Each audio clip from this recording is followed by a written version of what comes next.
My family said I'd make the wedding awkward. They said it like a fact, not an insult.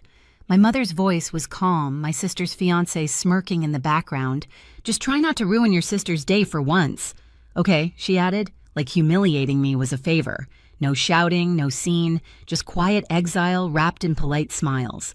I watched them drive away that morning, the car stuffed with roses and promises. I didn't follow. I stayed home tracing sunlight across the floor, wondering how family could celebrate by erasing someone. That night, the news broke, and their perfect day went up in flames. I grew up in a house where silence was a form of love, where my mother's approval came in small nods, and my father's praise in fixed smiles. My sister Nyla was the shining one, the kind everyone rushed to protect even from her own mistakes.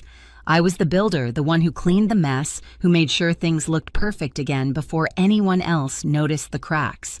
Maybe that's why I became a restoration contractor. I liked fixing what other people broke old houses' furniture, sometimes even people. When Nyla announced her engagement, I wanted to be happy for her. I really did. I helped her choose flowers, measured the backyard for extra seating, even paid the deposit for the venue when her card declined.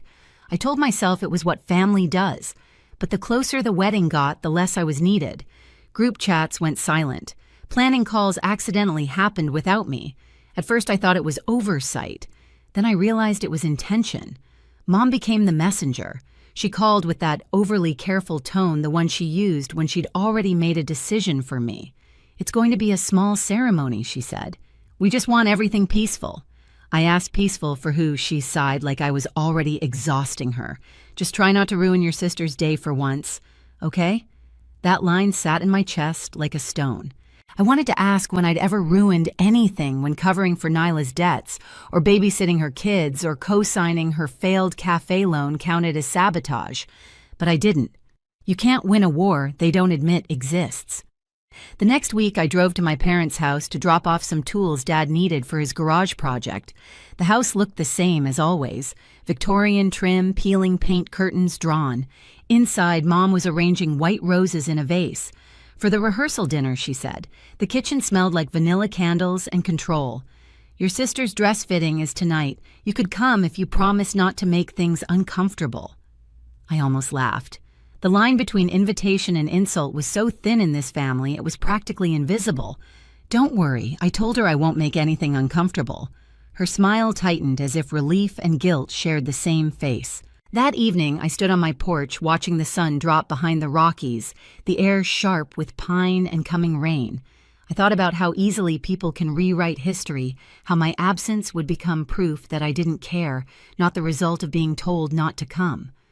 Somewhere music was starting, a celebration I helped build when I wasn't meant to see. Maybe silence really was love in my family, or maybe it was just a prettier name for erasure.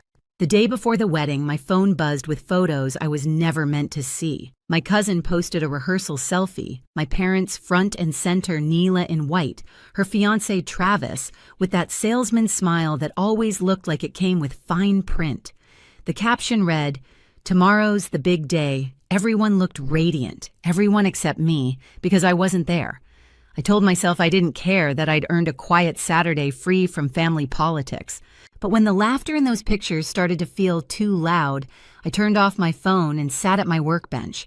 The Buchanan Project, a century-old farmhouse I'd been restoring, was waiting for me.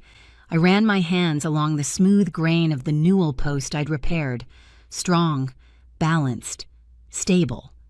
Everything my family wasn't. By afternoon, a storm rolled in over Denver, the sky bruised gray thunder pressing against the windows.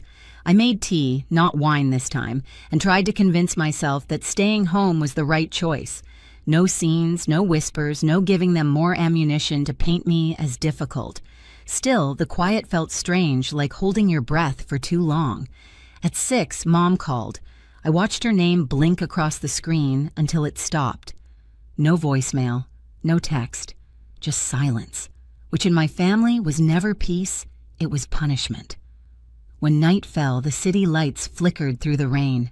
I stood by the window watching headlights blur on the wet street, wondering what was happening miles away at the Ridgewood estate. I could picture it too easily, my parents greeting guests with rehearsed smiles, Nyla glowing under chandeliers I helped choose Travis, charming everyone with empty compliments. A notification pinged. Another, then dozens. I picked up the phone. Group messages flooded in. You're missing out. The ballroom looks insane. Best wedding of the year. I scrolled through each photo, a knife. My family, laughing, champagne flutes raised toasts to new beginnings. Then one message cut through the noise. A direct text from Mom. Hope, you understand why we thought it best this way. We love you. No period, no heart emoji, just a statement clean and final. I set the phone down and stared at it. The rain outside thickened into a steady downpour. Water streaked the glass like the house itself was weeping. I whispered, so I didn't go. And for the first time in my life, I didn't feel guilty for choosing myself. Still, guilt has a way of sneaking in through the quiet. By 10, I'd paced half the house, checking the locks, tidying tools that didn't need tidying. Every sound made me jump. The thunder, the creak of the old floorboards, it all sounded like footsteps, like ghosts I couldn't quite shut out. I sat on the floor beside my half-packed toolbox, the smell of varnish still clinging to my hands. If I showed up at the wedding, what would happen? Would they glare? Would Nyla cry? Would Travis grin and call me dramatic? I pictured myself standing outside the ballroom doors, invisible, but still somehow in the way. No, I wasn't going. Not this time. I'd spent my whole life fixing what they broke, covering their mistakes, cleaning their messes, pretending we were fine. But families like mine don't want peace. They want obedience dressed as forgiveness. I closed my eyes and listened to the storm clawing at the roof. Somewhere inside that noise was freedom, the kind that comes only after you've stopped asking to be invited. Down the street, a transformer blew, plunging the block into darkness. My reflection vanished from the window, and for a moment it was just me and the sound of rain steady and relentless. I thought, maybe this is what starting over sounds like. But peace never lasts long in my family, because a few hours later, when the lights came back, so did the world, and it was on fire. That night, the storm finally broke. Lightning flashed through my windows, white and violent, splitting the sky in half. I was lying on the couch, the television humming low in the background, some home restoration rerun I wasn't really watching. I told myself I didn't care what was happening at the Ridgewood estate. I'd done the right thing. Staying away was strength. Then my phone began to buzz, once, twice, then nonstop. I ignored it at first. Probably more photos. More proof of what I wasn't part of. But the vibrations didn't stop, they multiplied. Calls, texts, notifications from people I hadn't heard from in years. I grabbed the phone.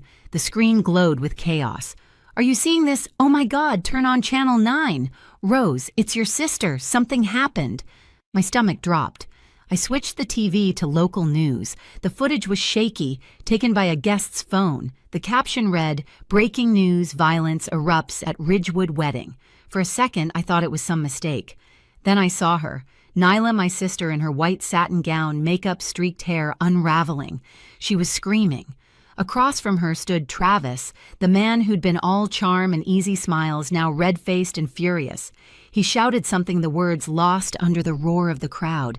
Then he raised his hand. The slap cracked through the speakers, so loud I flinched. Gasps echoed in the ballroom. The camera jolted. Someone screamed. Then the feed cut out. I sat frozen, my wine glass trembling in my hand. The rain hammered the roof like applause from another world. My phone lit up again, Mom calling. I didn't answer. The call went to voicemail, then another, then another. I stared at the missed call counter climbing higher, each one a small, desperate apology. Finally, I played one. Her voice came through thin and trembling. "Rose, please, your sister's hurt. She needs you. We're at the hospital. Please come." I pressed the phone to my chest, breathing shallow. For years, that was my role, to rush in when things fell apart, to clean, to fix, to forgive. But something in me shifted that night. They'd told me I would ruin the wedding. Turns out they didn't need my help. I turned the TV volume down. The anchor's voice was still talking about alleged assault and charges pending, but it all sounded distant, like static. I walked to the window. Outside, the rain had stopped. The street glistened under the streetlights, quiet and washed clean. I could have grabbed my keys, driven to that hospital, held Nyla's hand like I always did. I could have been the dependable one again. But what would it change? I hadn't been invited to her joy. Why should I be summoned to her wreckage? My reflection stared back at me in the glass, tired, pale, unflinching. Not this time, I whispered. The phone buzzed again. Another call. Another chance to fall back into the role they'd written for me. I silenced it and set it face down on the table. The house was quiet again, only the clock ticking. Somewhere, sirens wailed in the distance. And for the first time in years, I didn't feel guilty. I felt free. The morning after the wedding, sunlight felt wrong, too bright, too normal for what had happened. I woke to another avalanche of messages, headlines, and 100 different versions of the same video. It was everywhere now on TV online, even replaying muted on a cafe screen when I went to grab coffee. Local wedding ends in assault, the captions read, looping the same grainy footage over and over again. In the clip, Yu's white dress looked almost translucent. Under the chandeliers, her face streaked with mascara. Travis's shout came muffled, but the sound of the slap was unmistakable. The crowd's gasp was sharp enough to pierce the room every time I heard it. Someone's bouquet hit the floor. Champagne spilled. Cameras flashed. That's how it ended. They're forever captured in 30 seconds of chaos. By noon, the story had spread beyond Denver. Every outlet recycled the same details: prominent engineer assaults bride during Ridgewood Estate wedding. A few tabloids mentioned family tensions. Someone even dug up Nyla's failed cafe venture, painting her as unlucky in business, unlucky in love. And me. They left me out completely, which was fine. For once, I didn't mind being invisible. The first knock came that afternoon. I didn't have to check the peephole. Only one person knocked like that, 3 quick raps, 1 long pause, then 2 more. The rhythm of control. I opened the door. Mom stood there, face pale, hair pulled back in a messy bun that didn't suit her. She looked smaller, like the weight of public shame had shrunk her spine. "Rose," she whispered, stepping inside before I could answer. "Your sister's resting. The police questioned Travis this morning." I nodded once, arms crossed. "You should probably sit." She didn't. She walked straight to my kitchen counter, the same place she'd scolded me months ago for not calling enough, and gripped its edge like it might hold her up. "It was horrible," she said. "He just snapped. No one saw it coming." I stayed quiet. Her eyes darted up. "I know you're angry. You have every right to be. But please don't make this worse." That line almost made me laugh. Worse. "You told me not to come." I didn't. And it still turned into a disaster. Tell me how that's my fault. I didn't say it was your fault. You didn't have to. For a long time, only the hum of the refrigerator filled the space between us. Then she whispered, "Your sister's asking for you." I exhaled slowly, trying to steady the rush of conflicting emotions. Anger, guilt, pity. "Of course she is," I said finally. "She's always asking for me when the pieces are already broken. Rose, please. She needs support. The press," I cut her off. "The press will move on. They always do. But you," I stepped closer. "You told me staying home was best. You told me my presence would ruin everything." She flinched. I was trying to protect her. "No," I said. "You were trying to protect the illusion." Her eyes glistened, but she didn't cry. My mother never cried when people were watching. After she left, I sat at the kitchen table, the weight of her perfume still hanging in the air, lilac and guilt. For years, I'd accepted that this was what love looked like in our family. Selective, conditional pretty when it wanted to be seen. But the truth was simpler. Love that demands your silence isn't love. It's management. 2 days later, my father came by. He didn't knock, just appeared in the doorway of my garage, wiping grease from his hands like he'd walked straight out of one of his half-finished projects. "Your mom said she stopped by," he muttered. "She did." He nodded, eyes tracing the tools hung on the wall. "You always kept things tidy. Someone had to." He winced, but didn't argue. "Your mother's taking it hard. She feels guilty." "She should," I said. "She built this." He looked down. "Nyla's moving back in with them. The kids, too." "Of course she is. She wants to see you." I turned to face him. "And what do you want, Dad?" He hesitated. "I want peace." I shook my head. "Peace isn't pretending nothing happened." He didn't stay long after that. just left a brown envelope on the workbench before leaving. Inside were copies of the loan documents, proof that the money I'd sent them for mortgage help had been used to cover Nyla's business debts. Every page was a reminder of how far the lies went. I could have confronted them right then. I could have screamed, called the bank, reported the fraud. But I didn't. Not yet. Because revenge, I'd learned, wasn't about fury, it was about timing. So I waited. A week later, a local reporter contacted me for comment. "You're Rose Alvarez, right?" "The bride's sister," she asked. "We've heard there's more to the story. I almost told her everything. About the favoritism, the lies, the way my parents rewrote history every time Nyla failed. But then I thought about what silence had done for me so far. It hadn't just protected me, it had revealed them. No comment, I said, and hung up. That night, I drove past my parents' house. Reporters still hovered on the sidewalk cameras trained on the porch light. Through the curtains, I saw Mom pacing phone pressed to her ear. Dad sat at the table, shoulders heavy. Nyla's silhouette moved upstairs slow and uncertain. I didn't stop. I just kept driving. The next morning, I mailed the bank copies of the documents. Not anonymously, not with malice, just truth delivered where it belonged. I didn't need to watch the fallout. A month later, the house went quiet. No reporters, no parties, no Christmas lights that year. My parents sold the property. Nyla started working 2 jobs, slowly paying her own bills. No one thanked me, and that was fine. I wasn't looking for gratitude. Sometimes justice doesn't shout. Sometimes it just leaves you alone long enough for the truth to echo. One evening, I sat on my porch, the mountains turning pink under the sunset, a faint chill crawling through the air. I thought about the girl who used to fix everything, the one who'd do anything for peace.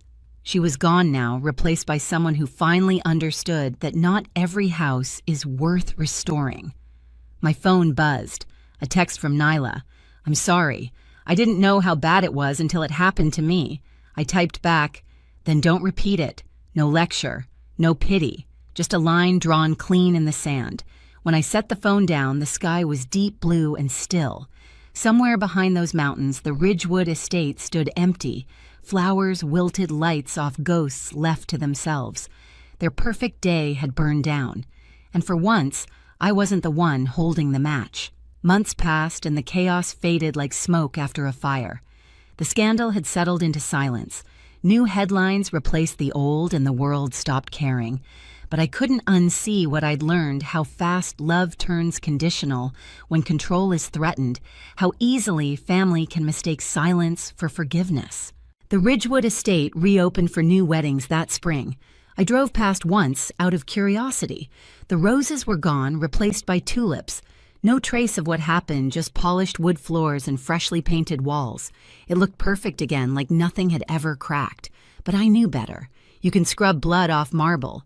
You can't clean guilt out of memory. Nyla stayed quiet for a while.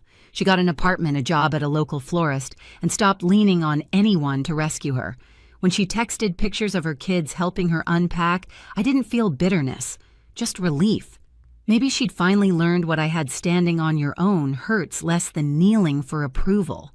As for my parents, they sold the old Victorian house and moved somewhere smaller. No one told me where, and I didn't ask. Some doors once shut don't need reopening. On weekends, I kept working, restoring old homes, sanding away rot, uncovering the beauty beneath years of neglect. One afternoon, while polishing an oak banister, I realized something simple. I'd spent my whole life fixing things that didn't belong to me. Now I only fixed what I chose. Sometimes I still think about that night, the lights, the scream, the headlines, but not with anger, with clarity. Because the truth is, I didn't destroy their perfect day. They did. I just stopped pretending it was perfect. I used to think love meant showing up no matter how many times they shut the door. Now I know love also means walking away when the cost is your peace. I still get messages from strangers who saw the video, people asking if it was me. I tell them the truth. It was all of us at some point loving the wrong people too long. Families break heel and sometimes stay broken, but silence. It's not weakness, it's freedom.